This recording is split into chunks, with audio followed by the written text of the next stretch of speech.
Seats की बात कर रहे हैं। उत्तर प्रदेश की यादव फैमिली की सीट, जहां से अखिलेश यादव और उनके फैमिली मेंबर्स चुनावी मैदान में हैं। इसमें बात मैनपुरी की सबसे पहले, जिसे समाजवादी पार्टी का अजय दुर्ग कहा जाता है। 1994 से ही यहां से समाजवादी पार्टी लगातार जीत रही है।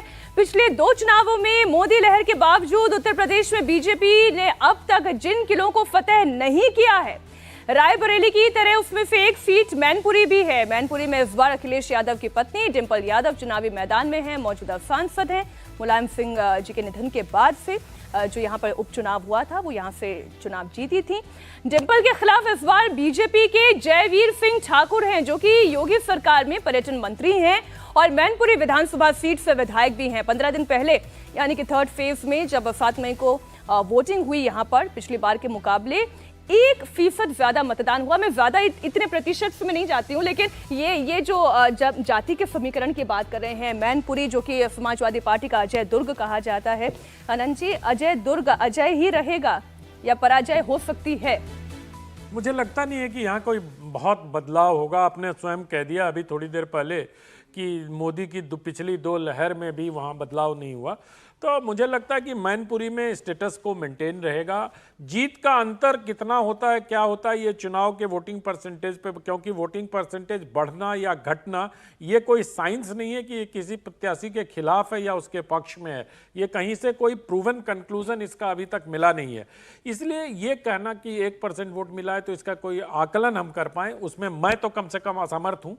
लेकिन मुझे लगता है कि मैनपुरी सीट बहुत लंबे समय से अखिलेश यादव के परिवार के पास रहा है और मैनपुरी के लिए इन लोगों ने विकास के भी काम, क्योंकि आपको याद होगा कि जब अखिलेश यादव मुख्यमंत्री थे तो मैनपुरी में मतलब विकास की सारी धाराएं मैनपुरी में ही जाकर गिरती थीं।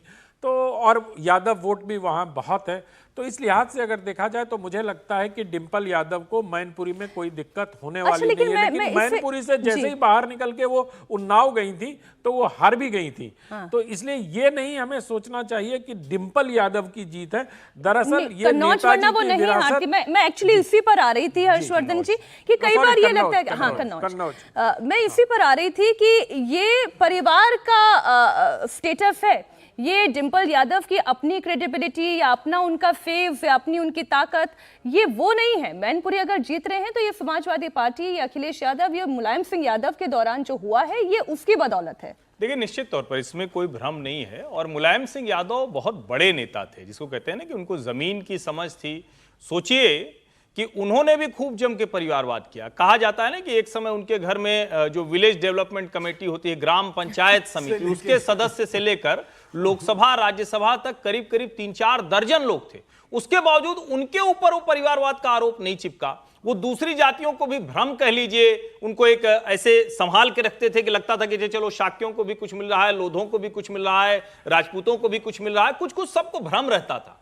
अखिलेश यादव के समय में वो पूरा भ्रम टूट गया है। जो कन्नौज हारी सुब्रत पाठक से डिंपल यादव, वो उसी का परिणाम था। और यहां यह भी लोगों को ध्यान में रखना चाहिए कि 2012 में जब सरकार थी तो भैया नामांकन नहीं हो पाया था, निर्विरोध जीत गई थी डिंपल जी। हालांकि उस वक्त देश में संविधान भी बचा रहा, लोकतंत्र भी अच्छे से चला, तानाशाही भी नहीं हुई, किसी को स्क्रीन भी ब्लैक करने की जरूरत नहीं पड़ी। मैनपुरी की जहां तक बात है, मैनपुरी का चुनाव बड़ा रोचक है। डिंपल यादव निश्चित तौर पर सांसद बनकर फिर से दिल्ली आती दिख रही है, लेकिन जिस तरह से वहां के करहल चौक पर जो हुआ महाराणा प्रताप की मूर्ति पर, जिस तरह से वहां राजपूत सेंटिमेंट आहत हुआ, जिस तरह से जातीय संघर्ष बढ़ा है, अगर यादव बनाम आदर्श हो गया तो डिंपल यादव के लिए एक मुसीबत हो सकती है। लेकिन मैं ये मानता हूं कि आज की तारीख में वो जहां खड़े हैं, अंतर भले कम हो जाए, डिंपल मुसीबत अगर होगी भी तो वो थोड़ी ही होगी, आप ये कह रहे हैं। लेकिन उसके बाद फिर अगले 5 साल के लिए इनकी रणनीति क्या होगी, इस पर भी बहुत कुछ डिपेंड करता है। क्योंकि रणनीति तो 1924 में क्या रही, ये जितने लोग जीते थे सांसद के तौर पर 19 से 24 तक इन्होंने क्या किया, कोई रणनीति नहीं है। इनको लगता है कि एक समय के बाद जनता उबेगी मोदी से तो इनको ले आ देगी। अच्छा, इसके अलावा कोई रणनीति नहीं है कि अगर मोदी से उब गए तो फिर कुछ होगा। इसमें एक और चीज ध्यान देने वाली, देखिए पिछली बार 2019 का अगर आप विश्लेषण करें तो 6 सीटें थी वेस्टर्न यूपी की, कंटिगुअस सीटें थी, मिली एक साथ, वो समीकरण की वजह से। ऐसे ईस्टर्न यूपी की 6 सीटें मिली जुली थी, एक दूसरे से बाउंड्री जुड़ी हुई थी। 3 सीटें स्टैंड अलोन थी, एक मैनपुरी, एक रायबरेली, एक श्रावस्ती, ये 3 थी। तो मैनपुरी उनमें है कि जिसमें कि सारा प्रभाव होने के बावजूद, सारे माहौल में एक जो पक्ष में भाजपा के होने के बाद मैनपुरी स्टैंड अलोन सीट जीती गई थी। क्यों? क्योंकि वहां पे एक समीकरण है, और यादव में जैसे इन्होंने कहा, मुलायम सिंह यादव का एक बड़ा नाम था, एक बड़ा प्रभाव रहा है हमेशा वहां पे, और इसलिए एक इमोटिव तौर पे, एक भावनात्मक तौर से वो मुलायम सिंह के साथ जुड़ी हुई ये जो आप मुलायम सिंह यादव जी के बारे में बोल रहे हैं, हाल ही में अनुप्रिया पटेल से जब मेरी बातचीत हुई तो उन्होंने भी यही कहा कि मुलायम सिंह यादव जी की तारीफ, उनके कद की प्रशंसा करना तो हमारा भी कर्तव्य है, क्योंकि ये उनका एक स्टैचर रहा है। लेकिन अखिलेश यादव के लिए जब मैंने पूछा तो उन्होंने इसके ठीक उलट ये कहा, उनके पास बहुत बड़ा मौका था, उन्होंने कुछ नहीं किया। मुलायम फैमिली का एक और गढ़ कन्नौज, जहां से खुद समाजवादी पार्टी सुप्रीमो अखिलेश यादव ताल ठोक रहे हैं। पिछली बार बीजेपी ने कन्नौज में अखिलेश यादव की साइकिल पंचर कर दी थी। अखिलेश यादव ने पिछली बार अपनी पत्नी डिंपल यादव को, अभी आप चर्चा में भी सुन रहे थे, कन्नौज से डिंपल यादव हार गई थी, और इत्र नगरी में बीजेपी ने ऐसा चक्रव्यूह रचा था कि समाजवादी पार्टी की साइकिल उसमें फंस गई। बीजेपी के सुब्रत पाठक चुनाव जीतकर संसद पहुंचे। इस बार बीजेपी ने कन्नौज से सुब्रत पाठक को ही टिकट दिया। अखिलेश यादव खुद इस बार मोर्चा संभाल रहे हैं। लालू यादव के दामाद तेज प्रताप यादव को उतारा, लेकिन जब पार्टी को यह लगने लगा कि सीट फंस सकती है, और हर कोई सवाल पूछ रहा था कि अखिलेश यादव खुद क्यों नहीं चुनाव लड़ रहे हैं, जब सीधी सीधी टक्कर ले रहे हैं। अभी हाल के दिनों में तो अनंत जी, उन्होंने एक बयान भी दिया था, बड़ा इंटरेस्टिंग बयान था। वो ये कह रहे थे कि 79 सीट वो जीत रहे हैं, केवल एक क्योटो में टक्कर है। नहीं, आपने क्या बोला, ठीक से बोलिए, क्या कहा अखिलेश जी ने? नहीं फिर जगह का नाम, जो सीट जीत रहे हैं, क्योटो नहीं बोला उन्होंने, क्यूटो बोला है। क्यूटो, ओके, क्यूटो, क्यूटो बोला उन्होंने, क्योटो नहीं बोला है। तो नहीं, ये क्यूटो या क्योटो की बात हम छोड़ देते हैं, क्योटो ही, लेकिन अखिलेश जी ने क्यूटो बोला है। अखिलेश जी वैसे हैं बहुत क्यूट। नहीं, राहुल जी कम क्यूट।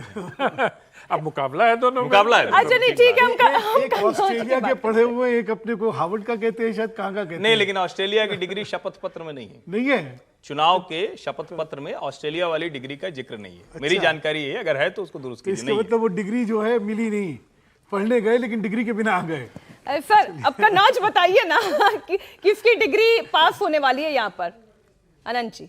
मैं कन्नौज में देखिए बहुत तगड़ा मुकाबला है। सुब्रत पाठक तीसरी बार वहां से मतलब इनकम्बेंट है, उनके खिलाफ किसी प्रकार का वो मतलब इतने क्या कहते हैं उसको, सहज व्यक्ति हैं कि एंटी इनकम्बेंसी टाइप कुछ है नहीं उनके खिलाफ। कन्नौज ही ना? हाँ, कन्नौज में अगर आप देखें, और वो डिंपल यादव को हरा चुके हैं, ये आत्मविश्वास उनके अंदर है। डिंपल यादव की हार का बदला लेने के लिए ऐसा प्रतीत होता है कि अंत समय में कन्नौज से अखिलेश यादव चुनाव मैदान में उतरे।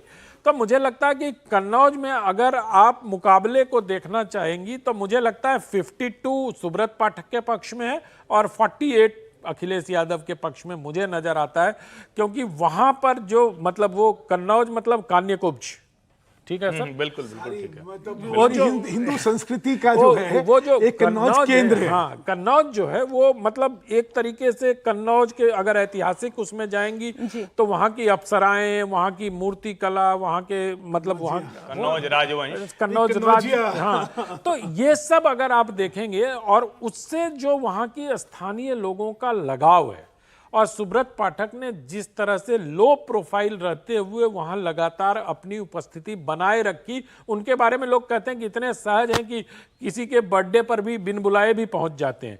तो ये सारी चीजें चुनाव में बहुत मैटर करती हैं। अखिलेश जी के आने से ये जरूर हो गया, अखिलेश जी कहीं जाएंगे भाई, ऐसा माना जाता है कि बड़े हेवी वेट नेता हैं, हालांकि पिछले 2 विधानसभा चुनाव वो हार चुके हैं, लेकिन माना तो, लेकिन आप जिस वेइंग स्केल में बात कर रहे हैं, हर्षवर्धन जी, इनके वेइंग स्केल में 52 सुब्रत पाठक है, 48 जो है आप अखिलेश यादव को दे रहे हैं। बिल्कुल, अनंत जी का तो ये रेशियो उन्होंने नहीं, देखिए कन्नौज की सीट पे 2-3 चीजें बदली हैं। एक तो ये कि सुब्रत पाठक एक बार तो डिंपल यादव को हरा चुके हैं। इस सीट पर समाजवादी पार्टी की हार लगभग तय थी, मतलब ये माना जा रहा था कि हार जाएंगे, इसीलिए अखिलेश यादव को वहां उतरना पड़ा। तेज प्रताप यादव लालू जी का दामाद भी बन जाता, बिटिया तो लड़ी रही, दामाद भी बन जाता, लेकिन वो किस्मत नहीं खुली।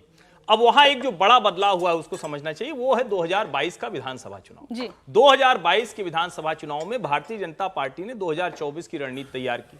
वहां से IPS जो वहां से जीते, आईपीएस ऑफिसर असीम अरुण जो वहां से असीम जीते थे, उनको चूंकि दलितों का जो वोट है वो बड़ा मैटर करता है, किसी भी के भी पक्ष में जिधर जुट जाएंगे, वरना मुस्लिम यादव और फॉरवर्ड क्लास जिसको कहते हैं वो दोनों आपस में संघर्ष करते हैं। जहां दलित मतदाता गया वहां तराजू भारी हो गया उसका पलड़ा, और मुझे लगता है वो भारतीय जनता पार्टी और सुब्रत पाठक के पक्ष में है। अखिलेश यादव के जानने से मुकाबला रोचक हुआ है। मैं इसको टफ सीट्स में मानता हूं। भारतीय जनता 50-50 पार्टी कह सकते हैं कि थोड़ा इधर दाएं बाएं, वो कह सकते हैं। दाएं बाएं। देखिए एक और चीज सोचनी चाहिए कि भाई अखिलेश यादव लोकसभा क्यों लड़ रहे हैं। फिर क्यों नहीं मैं लड़ेंगे? बताता हूं ना, देखिए उनकी कर्मभूमि क्या है। उनकी कर्मभूमि है यूपी। उनकी सारी राजनीति जो है वो उत्तर प्रदेश की राजनीति है, और अमूमन जो प्रदेश का नेतृत्व देना चाहता है वो लोकसभा में नहीं बैठता है, वो विधानसभा में बैठता है। वो वहां पे उसको रोज मुख्यमंत्री को चैलेंज करता है, वो वहीं पे उसको, और वो लड़ भी नहीं रहे थे। ऐसा क्या हुआ कि टिकट बदल के उनको लड़ने की मजबूरी आई? मतलब इसका एक परिप्रेक्ष्य समझिए। वहां जो था वहां का माहौल एक बहुत हतोत्साहित करने वाला एक माहौल बना हुआ था। सारे सपा सपा के के लिए। कार्यकर्ताओं में, कांग्रेस के कार्यकर्ताओं में कहीं जोश नहीं था, कहीं आत्मविश्वास नहीं था, और इसी वजह से उनको जोश और आत्मविश्वास देने के लिए एक रिस्क लिया है। डाउन साइड क्या है कि भाई चलो विधानसभा तो ही है, वहां पे विधान परिषद में है, वो मतलब वहां क्या करेंगे, ताकि एक जोश बना रहे कि हाँ भाई देखो दिग्गज लड़ रहे हैं और कुछ हो जाएगा। हम जैसा सिर्फ सब- लड़वा नहीं रहे, हम खुद भी लड़ रहे हैं। हम लड़ रहे हैं, और क्योंकि हम लड़ रहे हैं तो इसका आत्मविश्वास हमारा दिख रहा है कि हम जीतने के लिए लड़ते हैं, कुछ हम ऐड कोई करना हारने चाह के रहे लिए हैं। नहीं करते। नहीं, इसमें देखिए एक बात समझिए, अखिलेश यादव ने साफ साफ कहा था कि वो अब यहीं रहेंगे, योगी आदित्यनाथ से लड़ेंगे, यूपी बदलना है, वो ठीक स्ट्रेटजी थी। लेकिन इसको भी अच्छी रणनीति मानना चाहिए कि अखिलेश यादव ने आखिरी समय में तय किया कि मैं चुनाव लड़ूंगा। और नेता मतलब क्या होता है? अगर कांग्रेस पार्टी के सारे बड़े नेता दम लगाकर चुनाव लड़ गए होते, जो टीवी पर तो खूब बोलते रहते हैं, लेकिन हार गए तो सीट पे जाने का साहस नहीं करते, और अखिलेश की ही वजह से राहुल गांधी रायबरेली चुनाव लड़ने गए, इसको भी आप समझिए। तो मुझे लगता है कि नेता के तौर पे आपको लड़ाई लड़नी होती है ना। ठीक है, आप 24 में नहीं जीत रहे तो भी तो आपको लड़ना होता ठीक है। है। आज हम कन्नौज पे ये बात कर रहे हैं ना कि अखिलेश यादव जीत सकते हैं, वरना अगर तेज प्रताप लड़ रहे होते तो मैं भी यही कहता कि सुब्रत पाठक आसानी से चुनाव जीत जाए। Leaders should lead with examples. अगर इस स्ट्रैटेजी के साथ भी अखिलेश यादव चुनावी मैदान में है तो कन्नौज हमारे तीनों मेहमान ये कह रहे हैं कि बड़ा इंटरेस्टिंग होने जा रहा है। 50-50 की लड़ाई है।